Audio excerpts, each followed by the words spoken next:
Hello, কেমন আছো সবাই? আজ আমি তোমাদের সাথে শেয়ার করতে চলেছি কিভাবে তোমরা সঠিক নিয়মে গাছ পটিং করবে। সবার প্রথমেই আমরা যখন নার্সারি থেকে ডাইরেক্ট বাড়িতে গাছ নিয়ে আসি, সরাসরি বাড়িতে নিয়ে এসে গাছগুলি আমরা টবের মধ্যে প্রতিস্থাপন করব না। 2-4 দিন ওইভাবেই আমরা গাছগুলিকে রেখে দেবো এবং 2-4 দিন পর যখন আমরা গাছগুলো টবের মধ্যে রিপোর্ট করব, তখন কিন্তু এইভাবে প্যাকেট খুলে একটা গামলার মধ্যে জল দিয়ে 10 থেকে 15 মিনিটের জন্য এই মাটিটিকে ভিজতে দেবো। এইদিকে টবের মাটি ভিজতে থাক আর অন্যদিকে মাটিটা রেডি করা যাক। তো এই টবগুলিতে শীতের গাছ বসানো ছিল, তাই আলাদা করে আর মাটি রেডি করছি না। এর মধ্যে কিছুটা পরিমাণ ইকোম্যাক্স প্লাস দিয়ে দিচ্ছি। এই টবে যখন শীতের গাছ বসিয়েছিলাম তখন গোবর সার মাটির সাথে মিশিয়েছিলাম, তাই এখন আর আলাদা করে দিলাম না।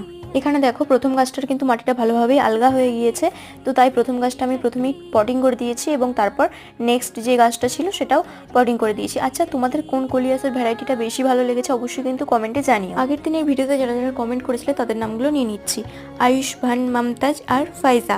তো আজ তবে আসি, আবার দেখা হবে কাল। বাই।